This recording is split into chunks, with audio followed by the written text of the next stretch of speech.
Le vendredi 5 juillet, Michael a été diplômé de l'université de Queens. Michael, Sadie, sa femme enceinte de 6 mois, sa fille de 7 ans, Emma, Michael Senior et moi, nous sommes allés à Belfast pour la remise des diplômes. Nous étions si fiers d'eux, ils avaient réussi ensemble.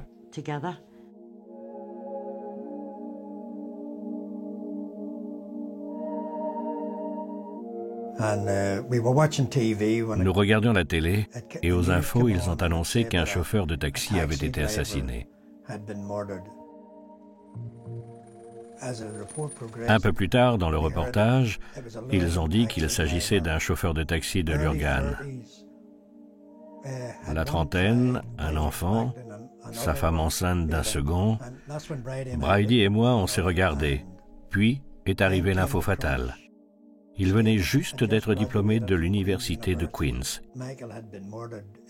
Il a été tué par les paramilitaires protestants.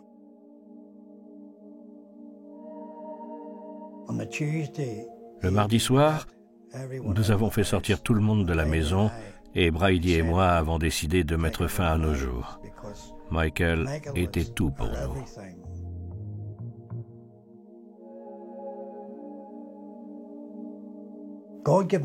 Dieu m'a donné la grâce de pardonner à ceux qui ont assassiné mon fils. Ce n'est pas moi qui leur ai pardonné, je n'aurais pas pu. Ce n'est pas dans la nature humaine d'accorder son pardon à celui qui a assassiné votre fils unique ou n'importe lequel de vos enfants. Dieu m'a donné cette faculté de lui pardonner. Et il ne m'a pas donné juste la quantité adéquate, il m'en a donné une quantité surabondante.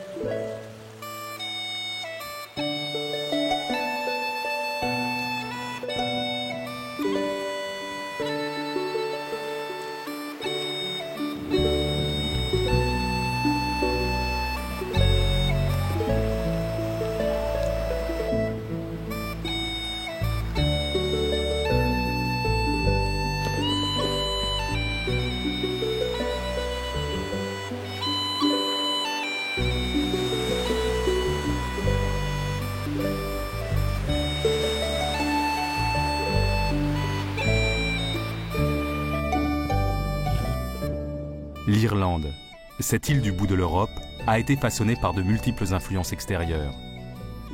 Depuis les Celtes au IVe siècle avant Jésus-Christ jusqu'aux chevaliers anglo-normands, pendant 2 millénaires, les nouveaux arrivants ont été séduits par cette terre. Ils se sont assimilés et ils sont devenus irlandais à leur tour. Tout s'arrête soudainement au XVIIe siècle, lorsque la couronne britannique décide de coloniser l'île. Cromwell retire leur terre aux Irlandais catholiques pour la donner à des colons protestants, principalement écossais, envoyés sur l'île pour la diriger et l'administrer. Les 6 comtés faisant face à l'Écosse, aujourd'hui appelés Ulster, voient l'installation du plus grand nombre d'entre eux. Les Anglais interdisent aux catholiques de posséder des terres, d'apprendre un métier, de pratiquer leur langue et leur musique, dans l'espoir d'éradiquer le catholicisme de l'île. En représailles, Rome oblige les protestants qui veulent se marier à des catholiques à prêter serment d'élever leurs enfants dans la foi catholique. À la fin du XVIIIe siècle, le catholicisme n'a que très peu reculé. Pendant 2 siècles, toutes les révoltes sont réprimées. La maladie de la pomme de terre provoque de terribles famines. Les catholiques sont forcés de courber les chines ou d'émigrer. En 1885, quand les Irlandais peuvent enfin se rendre aux urnes, la victoire écrasante des partisans de l'autonomie provoque un véritable choc chez les protestants. Apeurés, ils sabotent toute tentative d'indépendance et forment leur première milice paramilitaire. Durant la Première Guerre mondiale, les Irlandais combattent sous le drapeau britannique dans l'espoir d'obtenir enfin leur indépendance. Comme celle-ci tarde toujours, l'armée républicaine irlandaise, l'IRA, est formée en 1919. Après 2 années et demie de guerre, l'indépendance est enfin acquise. En 1921, les 26 comtés à majorité catholique viennent former la République d'Irlande. Les 6 comtés à majorité protestante de l'Ulster, dans le nord de l'île, sont rattachés au Royaume-Uni.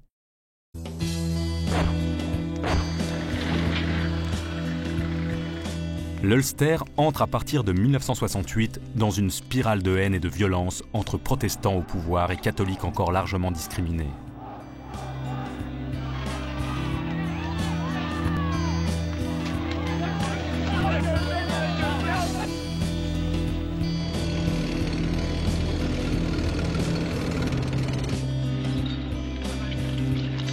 The army said they were fired at enemy troops. The army first fired CS gas, got the crowds. 26 années émaillées de revendications pour l'égalité des droits, de marches de protestation, d'émeutes, d'attentats, de civils abattus ou blessés, d'emprisonnement et de présence forcée de l'armée britannique, laissent un goût amer dans les deux communautés. Avec le dépôt des armes et l'annonce d'un cessez-le-feu par l'IRA en septembre 1994, puis par les paramilitaires protestants en octobre 1994, s'est ouvert sur la terre d'Irlande une période d'espoir et de renouveau.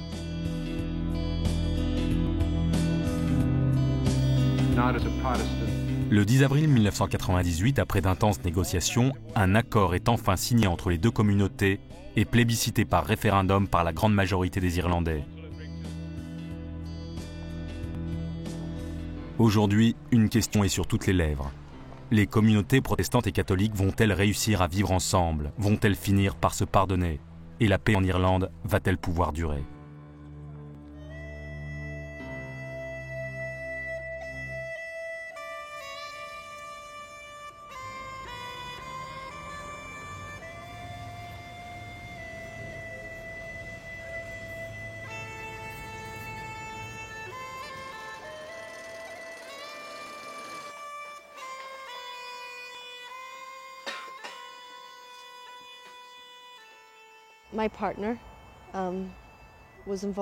Mon compagnon s'est engagé dans l'IRA en 1989.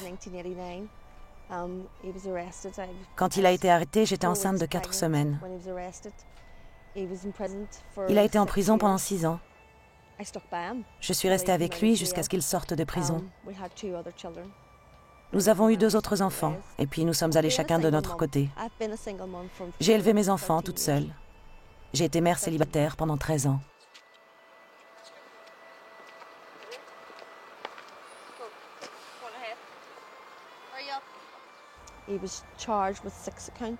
Il a été accusé de 6 meurtres, je crois. Il a plaidé non coupable et a été condamné à 12 ans de réclusion. Mais avec l'accord de paix, il a été libéré 2 ans plus tôt. Qu'est-ce qu'il fait aujourd'hui? Il est au chômage. Je n'en ai pas la moindre idée, en fait. Il habite un peu plus haut que chez nous. Il voit rarement ses enfants.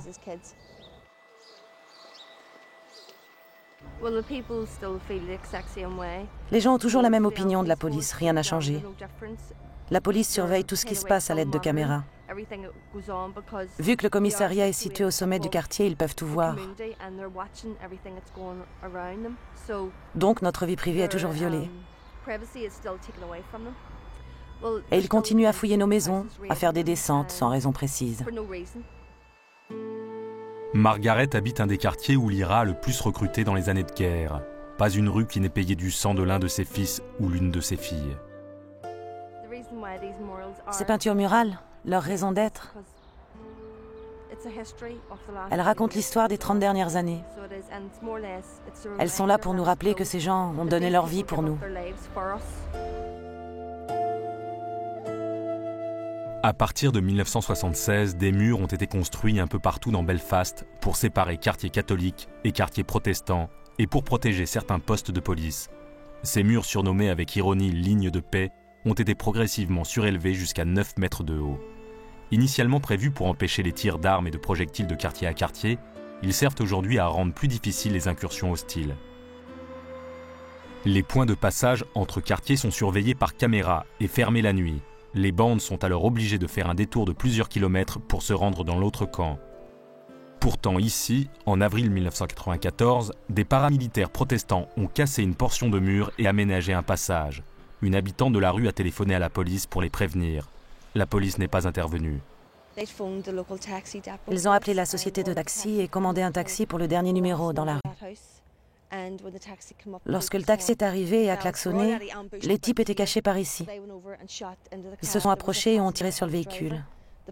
Il y avait un passager et le chauffeur. Le passager a été tué sur le coup, il a reçu 3 ou 4 balles, et le chauffeur a été grièvement blessé.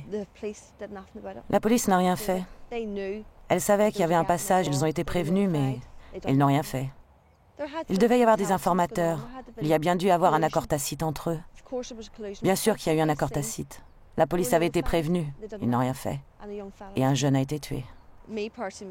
Moi, personnellement, je suis à 100% derrière l'IRA. Car ils se sont battus pendant 30 ans pour obtenir ce qu'on a aujourd'hui. C'est plus facile pour un protestant de venir vivre dans un quartier catholique. La raison, c'est que personne ne va l'embêter s'il est d'une autre religion. Mais pour un catholique d'aller vivre dans un quartier protestant, il ne le pourrait jamais. On brûlerait sa maison. Je ne sais pas pourquoi, j'imagine qu'ils se sentent intimidés à l'idée qu'un seul catholique vive dans leur quartier. Il y aura bientôt une Irlande réunifiée. Ils n'en veulent pas. Ils veulent que l'Irlande reste protestante. Ils ne veulent pas qu'on ait quoi que ce soit. Ils veulent qu'on se sente des citoyens de deuxième zone, mais nous ne le sommes pas. Nous sommes des citoyens de première zone. J'ai des amis protestants, des cousins et des tantes aussi. Et ma sœur est mariée à un protestant.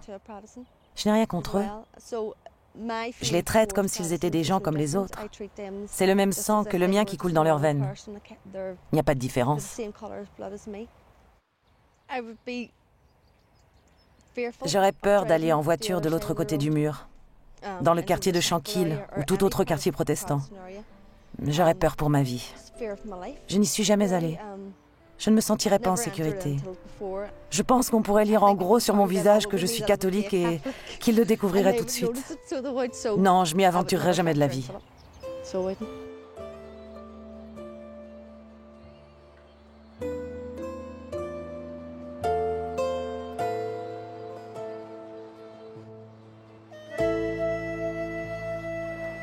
Depuis 2 ans, Margaret travaille pour le père Wilson. Ce prêtre ouvrier qui vit depuis des années dans ce quartier populaire de Belfast a créé plusieurs structures associatives autogérées qui incitent les catholiques à se former et se prendre en main.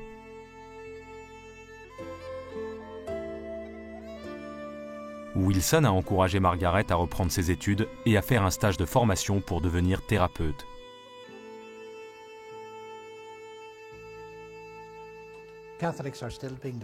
Il y a toujours des discriminations à l'égard des catholiques, pas autant qu'avant, certes.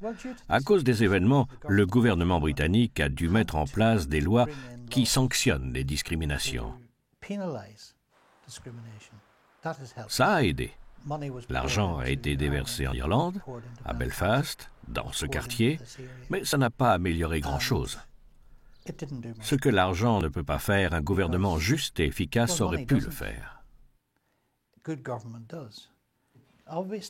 À l'évidence, les églises auraient un rôle primordial à jouer. Mais à mon grand regret, je ne pense pas qu'elles vont le jouer. Je pense qu'il faut laisser les églises entièrement en dehors de tout ça.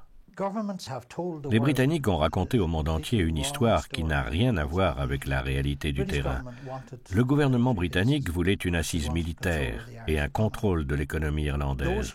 Ce besoin n'est plus d'actualité, mais les mécanismes qui leur ont permis de contrôler l'Irlande, à savoir diviser la population sur des bases religieuses, ces mécanismes sont toujours en place. Personne, vraiment personne, ne veut un retour au conflit armé. Mais si les leaders au pouvoir continuent à faire échouer le processus politique voulu par le peuple, alors le conflit va redevenir d'actualité. Et si ça continue encore, la guerre sera de nouveau inévitable. Le conflit irlandais dépasse largement le simple antagonisme religieux. Il est culturel, politique et même social. L'Irlande est aujourd'hui prise en otage par les extrémistes et les paramilitaires des deux bords. Ces extrémistes profitent de la situation pour développer leur réseau mafieux, leur trafic de drogue. Ils cachent leurs exactions et leurs crimes crapuleux sous des couverts politiques ou religieux. Ils n'ont pas le moindre intérêt à ce que la paix s'installe. Tant qu'ils ne seront pas désarmés, la situation restera bloquée.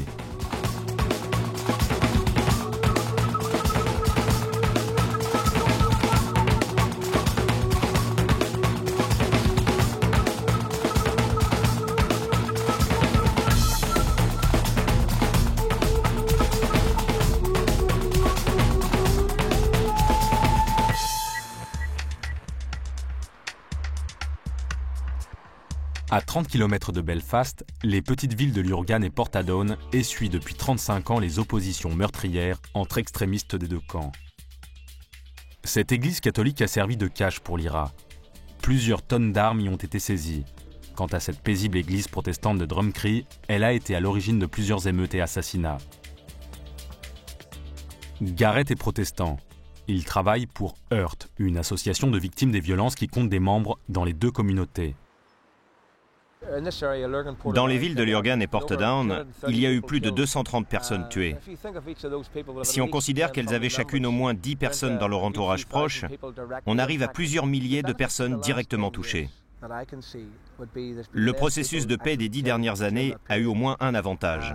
Il a réduit le nombre de tués. En revanche, il y a eu une montée du sentiment de haine. Les deux communautés ont le sentiment d'avoir perdu quelque chose, surtout les loyalistes protestants. Ils ont le sentiment d'avoir vu beaucoup de prisonniers relâchés et peu de coupables interpellés. L'IRA a tué près de 100 personnes dans cette région dans les 30 dernières années, mais la police a élucidé moins de 10% des meurtres. Ce n'est pas étonnant que les gens décident de se venger par eux-mêmes. Pour se venger, les Irlandais font appel aux paramilitaires. C'est eux qui mènent le bal, pas la police.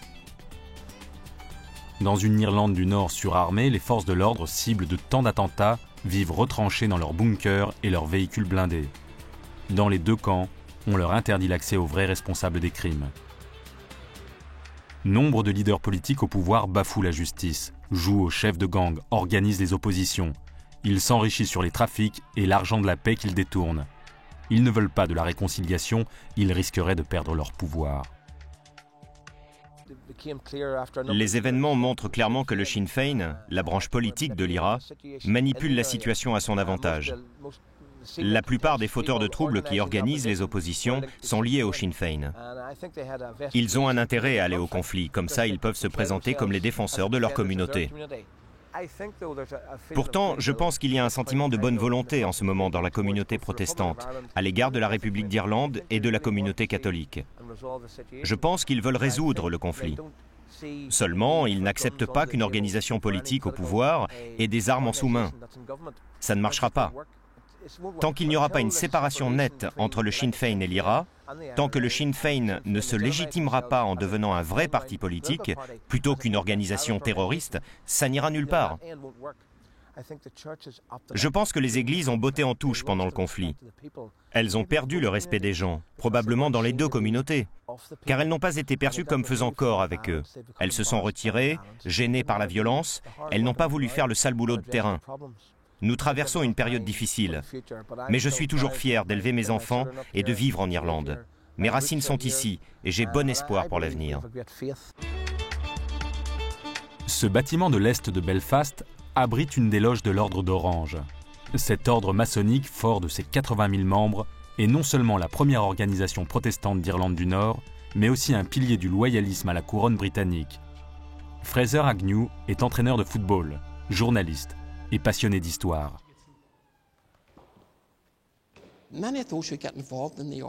Beaucoup de gens rejoignent l'Ordre d'Orange par habitude familiale. C'est une tradition qui se perpétue de génération en génération.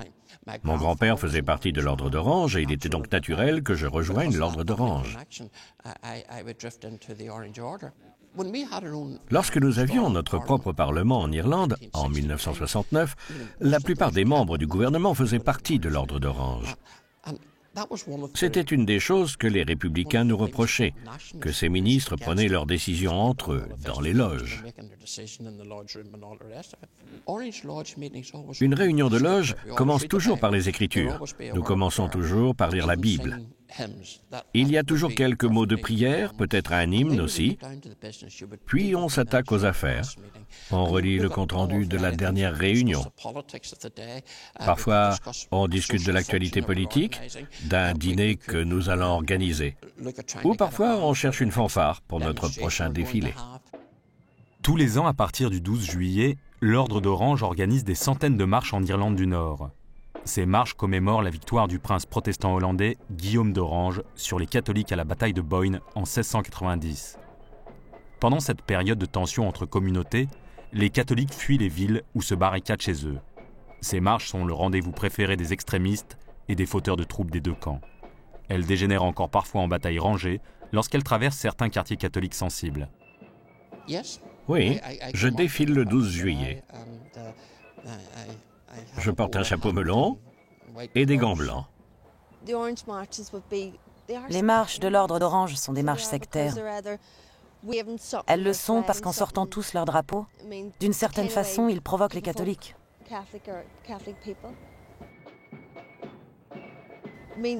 On ne voit pas de défilés catholiques qui traversent des rues protestantes.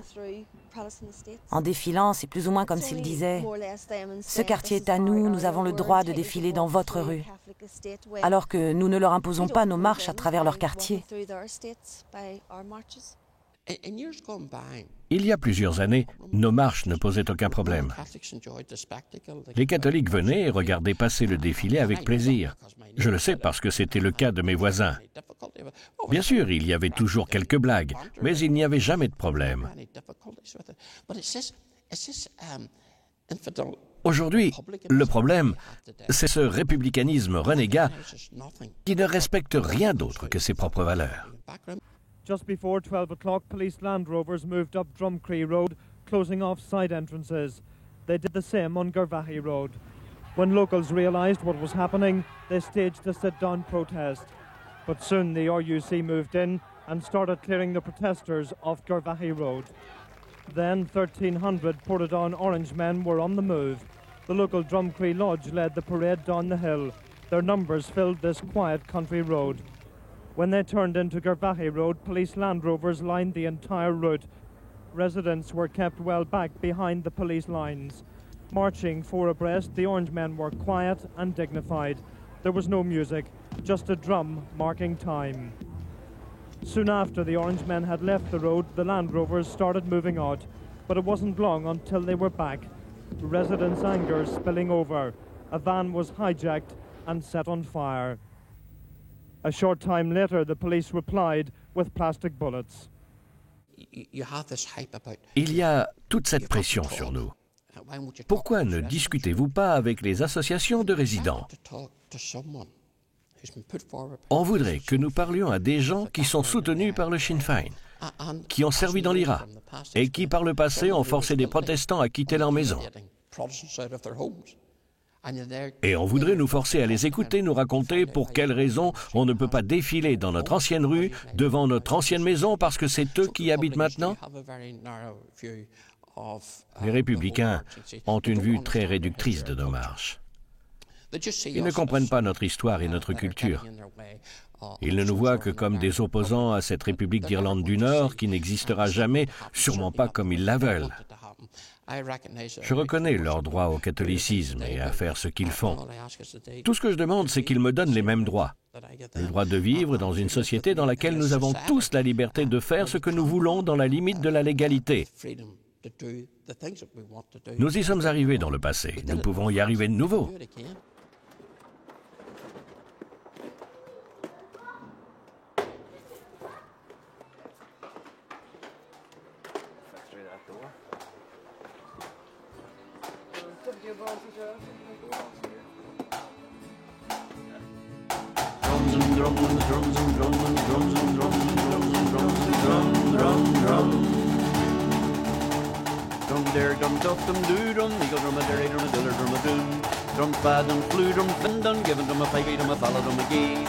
Jigging and a reeling and a paradiddle, flamadiddle, pitter patter, plum diddly dee.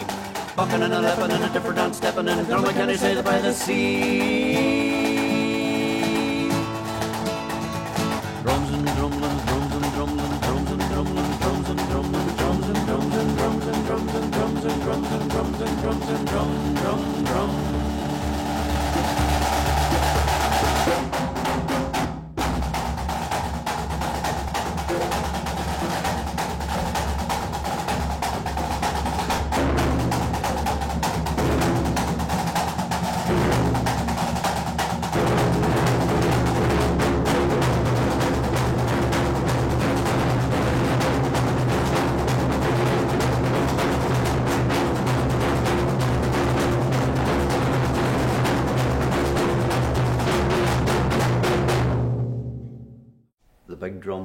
La grosse caisse là-bas s'appelle la lambègue.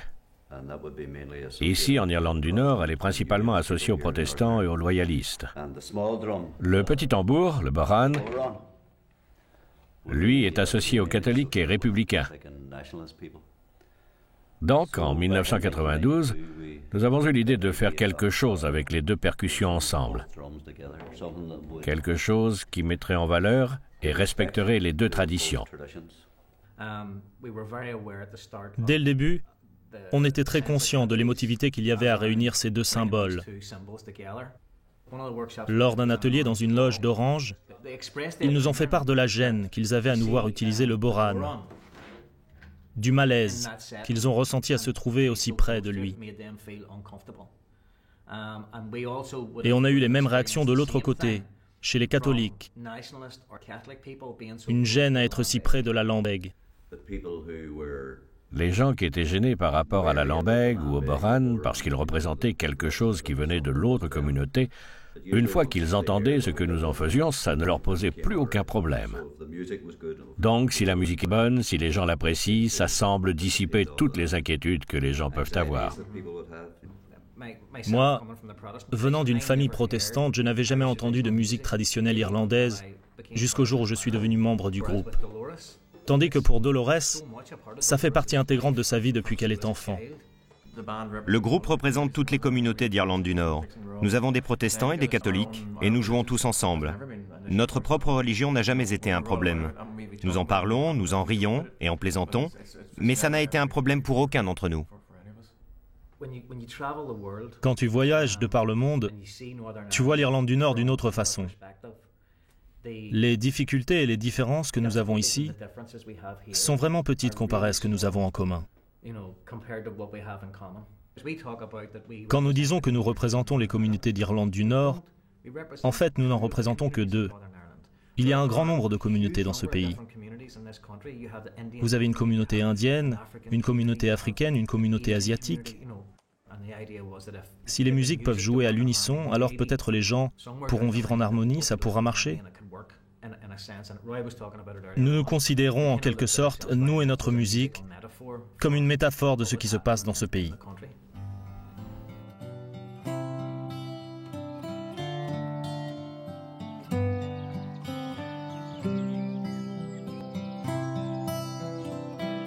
C'est à 15 km au sud de Dublin, à Glencree, dans cette nature paisible, qu'une grande partie des accords de paix entre républicains et loyalistes d'Irlande du Nord ont été discutés et négociés en toute confidentialité. Le centre de Glencree organise de nombreux ateliers, comme celui de ce groupe de victimes du conflit irlandais. Les notions de pardon, d'apaisement et de réconciliation sont au centre des discussions. Either a church group or a community group or something, and it will be mixed. That's not uncommon. I know that when I speak in this group that there's not going to be a paramilitary that lives around the corner from me listening to what I'm saying, so I don't have to fear being at home. I mean, there's real fear out there of if you say something and that it comes back on you. So I'm from Northern Ireland. Je viens d'Irlande du Nord. Je viens de Derry. J'ai grandi avec les événements.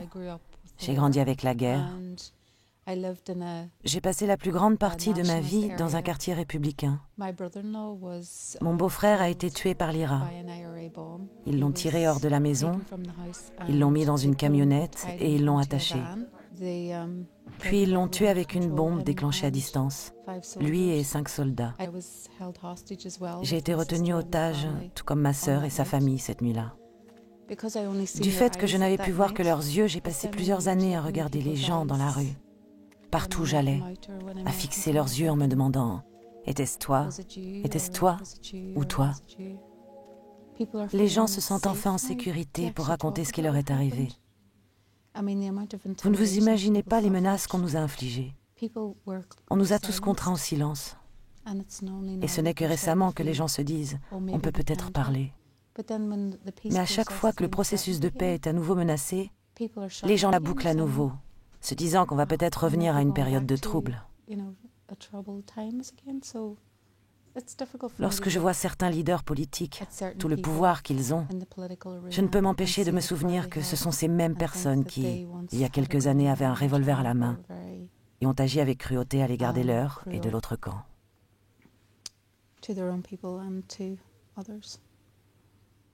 Nous n'allons pas réussir à obtenir de réconciliation si nous ne parlons qu'aux victimes. Nous devons approcher de l'autre côté ceux qui sont paramilitaires, ceux qui font partie des forces de l'ordre, ceux qui ont été responsables des événements pour lesquels les victimes et leurs proches viennent à Glen Cree. Ils veulent savoir comment ils se sont retrouvés mêlés à ces événements, pourquoi ils ont commis leurs actes et pourquoi ils ont choisi leur mari ou leur frère comme cible. Voilà les premières questions qu'ils veulent leur poser. Notre espoir, c'est qu'ils puissent se représenter le visage de l'autre et le considérer comme un être humain. I went back home and I talked to my boys. They couldn't understand. He said, well, how can you talk to these people? And I'm trying to explain to them, well, that's why I'm talking to these people. My son is now a face as far as that guy's concerned. Maybe he'll never shoot as a soldier again. Mon fils a été tué en Irlande du Nord. Ils l'ont fait sauter. C'était un soldat.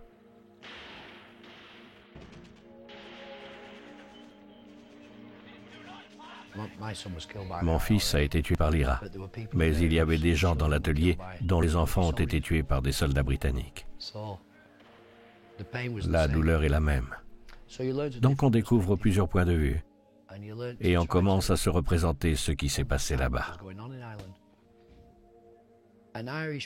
Un Irlandais que je ne connaissais pas était pour moi comme un suspect. Il est Irlandais, il pourrait faire partie de l'IRA, être l'un d'entre eux.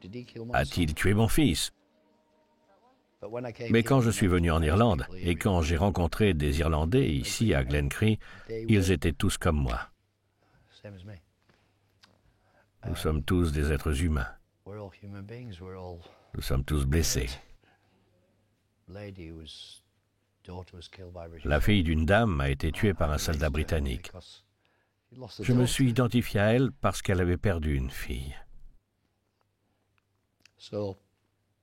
Ainsi, j'ai compris qu'ils n'étaient pas des ennemis.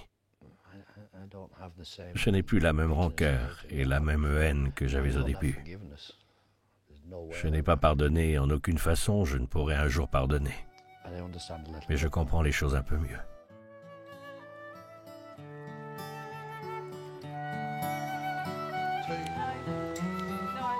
Il existe aujourd'hui en Irlande des dizaines de lieux d'écoute et de médiation comme Glen Cree. En 45 années de conflit, près de 10 000 personnes ont été tuées ou blessées dans les îles britanniques. Si une minorité des victimes et leurs familles ont participé à l'un de ces programmes, ceux-ci ont rapporté chez eux un morceau de cette réconciliation et de ce pardon aujourd'hui si nécessaire. Glen Cree a également conçu des ateliers destinés aux politiques, aux forces de l'ordre, ainsi qu'aux anciens paramilitaires et terroristes. Le principe est de n'exclure personne, quelles que soient ses opinions et son histoire personnelle, pour donner toute sa chance au processus de réconciliation.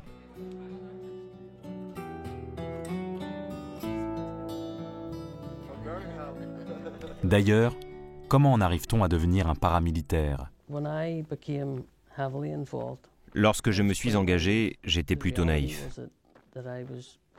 En fait, j'étais sectaire. Et quand j'ai vu les 100 000 personnes aux funérailles de Bobby Sands à West Belfast,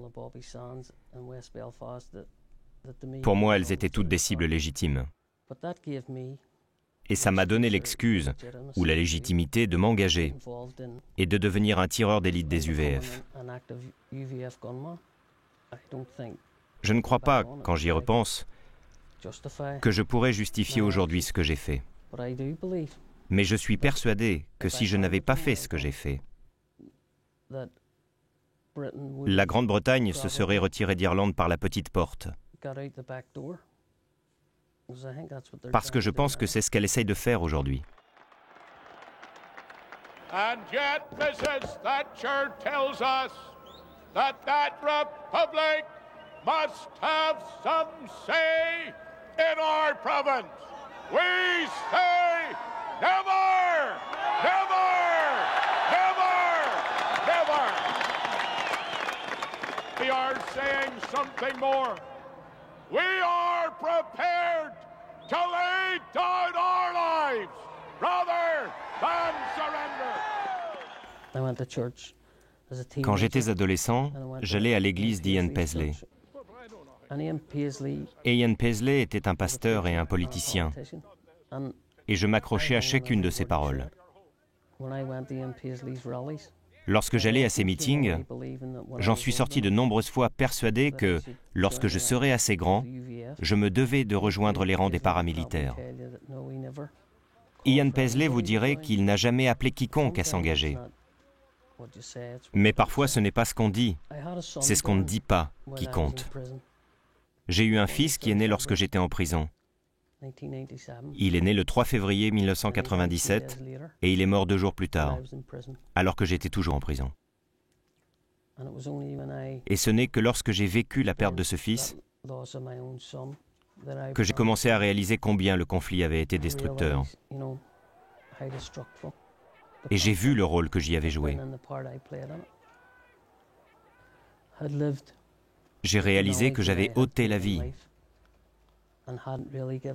Je me suis rendu compte que je n'avais pas vraiment pensé aux familles qui avaient dû vivre sans père. Et ça m'a poussé à m'engager à faire quelque chose de positif lorsque je suis sorti.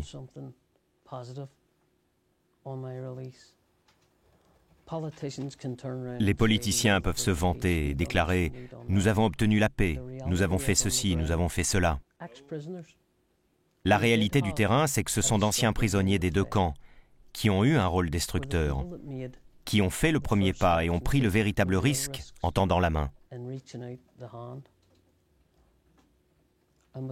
Et sans cela, nous n'aurions pas de processus de paix. Il y a 10 ans, si vous m'aviez dit que je travaillerais un jour côte à côte avec un républicain et que ça ne me poserait aucun problème, je ne vous aurais jamais cru. Aujourd'hui, Noël le protestant et Brian le catholique coordonnent un réseau d'anciens activistes et prisonniers des deux communautés, présents des deux côtés des murs. Les membres de ce réseau sont en veille permanente. En cas d'échauffourée, ils se préviennent à l'aide de téléphones portables dédiés. Ce mur est la conséquence des 30 dernières années de violence qui ont eu lieu ici. Ce que nous cherchons à faire maintenant, c'est de détruire les murs qui existent dans la tête des gens. À mon poste, je joue le rôle de relais. Je facilite le dialogue entre les résidents du quartier catholique de Clonard, de l'autre côté du mur, et les résidents de Shankill et des autres quartiers loyalistes. Mardi dernier, vers 10 heures, un groupe de 30 à 40 jeunes de 15 à 16 ans sont arrivés de Shankill vers les portes qui étaient ouvertes à ce moment-là. Un chauffeur de taxi a appelé l'un de nos relais sur son portable car l'un des pubs à côté recevait des jets de pierre. Notre relais est arrivé sur les lieux en même temps que moi. Les portes étaient en train de se fermer. Donc visiblement la police était au courant de l'incident et a commencé à fermer les portes pour contenir le groupe de l'autre côté du mur. Donc nous avons contacté nos correspondants de l'autre côté et ils ont pu intervenir et disperser la foule qui s'était réunie. Il y a quelques années, si une telle situation n'avait pas été prise en main, des pierres ou des bouteilles auraient été lancées par-dessus le mur et des maisons auraient été endommagées. Tous les membres de la communauté seraient intervenus et cela aurait pu dégénérer en émeute qui aurait pu durer pendant 2 ou 3 jours, plusieurs semaines peut-être. Si on jette un œil aux statistiques, la pauvreté est la même des deux côtés du mur. Le chômage est le même, le taux d'échec scolaire est le même. Donc il y a plus de choses qui nous unissent que de choses qui nous séparent. Je pense qu'un jour, il faudra détruire ce mur. Il faut que ça arrive si les enfants de nos enfants veulent vivre dans la normalité. Je ne crois pas que ce mur soit normal. Mais ça n'arrivera que lorsque les gens qui vivent ici dans l'ombre de ce mur auront assez de confiance les uns dans les autres.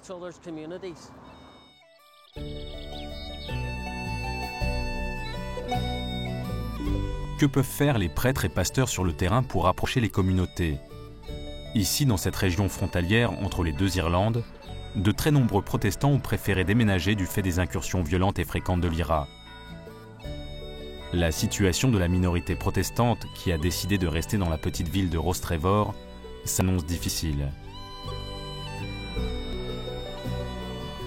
Le pasteur anglican Sam Jones a quitté sa paroisse du nord de Belfast à majorité protestante pour cette région à 95% catholique.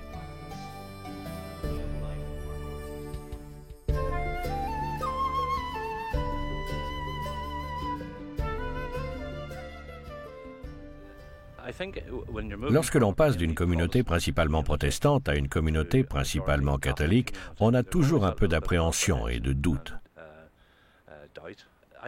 Je ne ressens aucun sentiment d'étrangeté, de tension, de doute ou de peur entre les deux communautés.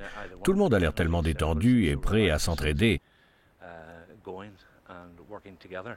C'est certainement l'une des choses à laquelle je m'attendais en venant ici. La tension entre les deux communautés. Mais non, il n'y en a pas. J'ai toujours dit à mes croyants qu'il n'y avait pas de raison d'avoir peur. La peur n'existe qu'en nous. Et c'est justement là où nous, le clergé, pouvons être plus actifs. Nous ne pouvons pas nous substituer aux politiques, mais nous pouvons essayer de rapprocher les gens des deux bords. Suivant avec un peu de retard la même tendance observée ailleurs en Europe, les églises se vident en Irlande. L'Église a perdu beaucoup de son influence et de ses fidèles. Aujourd'hui, Sam et sa femme Kate répondent à une invitation. Comme tous les 15 jours, ils rendent visite à leurs voisins catholiques du nouveau monastère de Rostrevor. Ce monastère a été créé par 5 moines bénédictins venus de France. À leur tête, Mark Ephraim, irlandais de naissance, qui a passé la plus grande partie de son sacerdoce en France.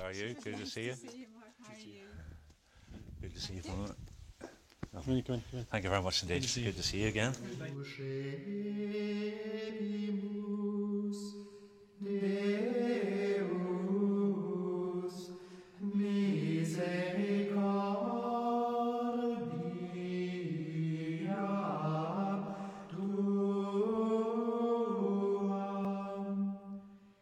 Au cours de l'année, ça nous arrive d'organiser des semaines de prière où nous allons d'une église à l'autre chaque soir. On commence peut-être, par exemple, chez les anglicans le lundi, le mardi, on va se trouver chez les presbytériens, le mercredi chez les méthodistes, le jeudi chez les catholiques, et peut-être le dernier jour, on va se retrouver ici au monastère. L'Église catholique vit actuellement en Irlande et doit vivre encore une grande purification. Je crois qu'une tentation pour les hommes d'Église, c'est de dire que ce n'est pas un conflit religieux. Mais n'empêche, il y a une dimension religieuse au conflit qu'on ne doit pas négliger. Et si on demande aux églises de faire partie de la solution, c'est quand même reconnaître qu'on fait partie du problème. That conflict and hatred, which appeal to religion and breed on past wounds, be banished like a plague from among us. For the unity of Christians for whom Christ died, let us pray to the Lord. Je crois profondément à la possibilité de pardonner. Je crois que le pardon n'est pas facile. Je crois que le vrai défi pour nous tous, et tous nous avons été blessés dans ce conflit, c'est de ne pas faire miroir avec l'ennemi, de ne pas devenir ennemi à notre tour.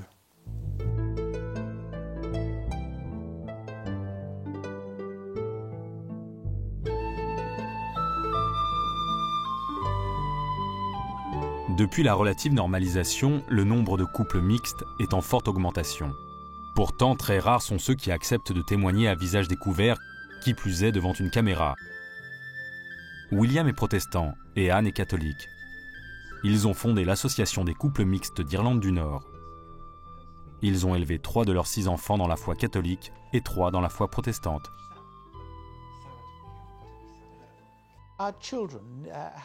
Nos enfants catholiques sont restés catholiques et ceux protestants, protestants.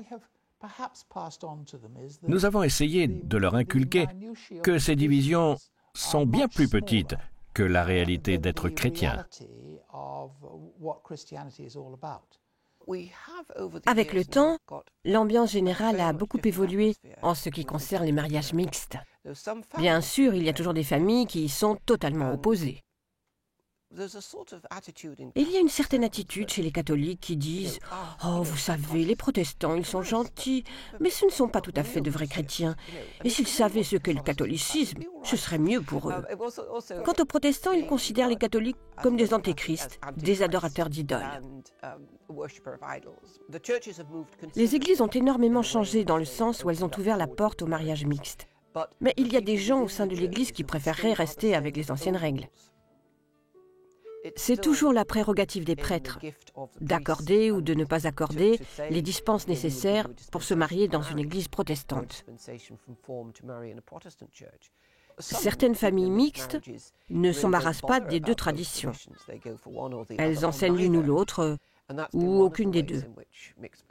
Et c'est une option que certains couples mixtes choisissent en Irlande du Nord. Ils ne sont rien.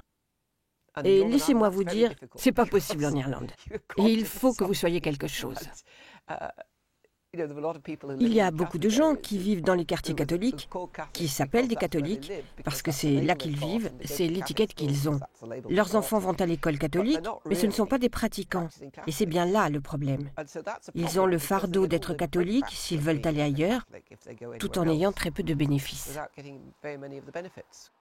Nous recevons toujours des coups de fil inquiets à l'association de mariage mixte de gens qui sont dans une situation vraiment difficile, qui ont de gros problèmes familiaux, avec un frère qui intervient et dit « tu ne peux pas sortir avec lui ». Ce sont les paramilitaires qui terrorisent tout le monde. Des gens ont été tués, des gens ont été et sont encore expulsés de leur maison à cause d'un mariage mixte. Il y a des quartiers à Belfast où vous pouvez vivre, et ce ne sont pas des quartiers bon marché, où il n'y a pas de sectarisme, où vous pouvez habiter sans que quiconque ne cherche à savoir ce que vous êtes. Lorsque vous regardez le résultat des dernières élections, que vous voyez que les républicains du Sinn Féin et les ultra-loyalistes du DUP en sont les grands vainqueurs, les gens du centre se désespèrent. Maintenant, ils continuent leur travail, ils continuent à ouvrir des écoles intégrées, à mettre en place des initiatives intracommunautaires, à résister aux paramilitaires du mieux qu'ils peuvent. Mais finalement, on se rend compte qu'il y a toujours plus de gens aux extrêmes en Irlande du Nord qu'au centre.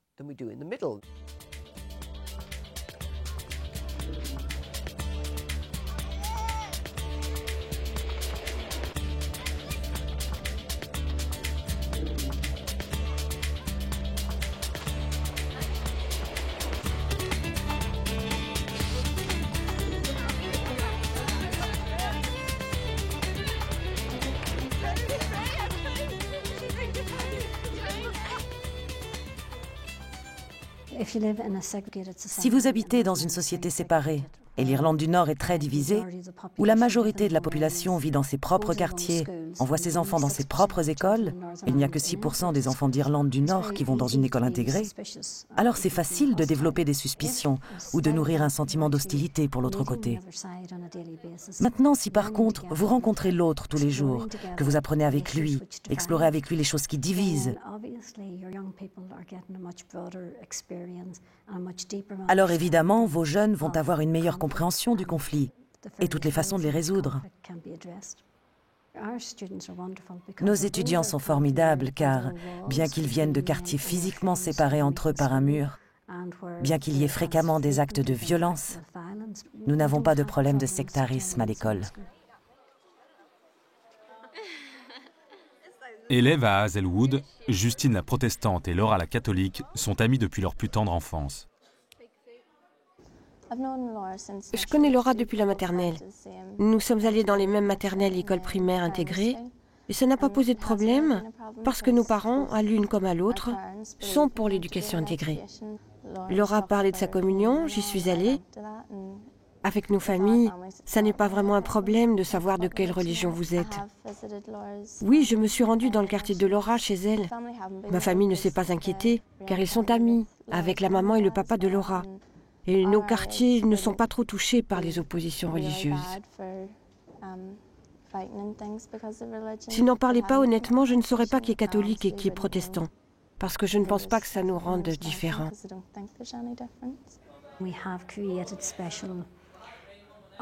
Nous avons aménagé des temps de réflexion pour que nos collégiens puissent parler des sujets de discorde. Nous avons institué un jour de discussion pour la paix. Ce jour-là, ils viennent sans uniforme, ils sont en classe et ils discutent des signes et symboles qui sont importants pour eux. Et ils amènent ces signes et symboles, ces drapeaux identitaires qui sont utilisés comme armes dans les rues. Ils expliquent, celui-ci est important pour moi pour telle raison, et tout le monde écoute. La notion d'éducation intégrée est entrée dans les mœurs. Ce n'est plus aussi étrange pour des enfants de prendre le bus et de venir dans cette école plutôt que d'aller dans l'école religieuse du quartier. Mais ça reste toujours difficile pour les familles de faire ce choix. Ma mère est à fond pour l'éducation intégrée. Et en première année, comme mon église ne voulait pas me laisser faire ma confirmation, j'ai dû la faire ici, à l'école, à plusieurs, parce que notre église était vraiment contre les écoles intégrées. Le curé ne pensait pas que c'était suffisamment bien pour nous. Ma mère et d'autres se sont battus, ils ont obtenu le droit pour les enfants d'être confirmés avec tous les autres à l'église. L'Église catholique n'approuve pas que les parents envoient leurs enfants dans une école intégrée. Elle pense que les enfants catholiques devraient être dans une école catholique. L'Église catholique évolue lentement. Note d'espoir, des prêtres commencent à reconnaître l'intérêt du système intégré. Et quelle est la situation des enfants de couples mixtes ? Que tu ailles dans une école intégralement catholique ou dans une école intégralement protestante, tu es éduqué selon leur credo. On t'enseigne la religion avec une vision étroite de celle-ci. La politique, leur morale, leurs valeurs sont celles d'une seule communauté. Et en plus, on te les inculque de manière forcée. Alors que dans les écoles intégrées, on te laisse une liberté d'interprétation plus grande. Les gens me demandent si je suis protestant ou catholique. Je ne me définis pas par rapport à une religion. Pour moi, la religion n'existe pas vraiment. Ma mère vient d'un quartier majoritairement républicain, et mon père de l'autre bord, il vient d'un quartier majoritairement loyaliste. Quand arrive la période des défilés, on doit rester à la maison et l'ambiance change. Il faut quand même jouer finement, faire attention aux endroits où vous allez, ce que vous dites, et avec qui vous vous trouvez.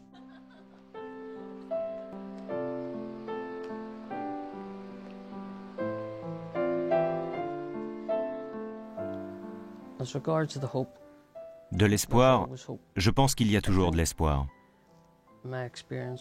Je crois que mon expérience des 7-8 dernières années m'amène à penser qu'il y a assez de personnes sincères, des deux côtés, qui veulent aller de l'avant et ne veulent pas revenir en arrière.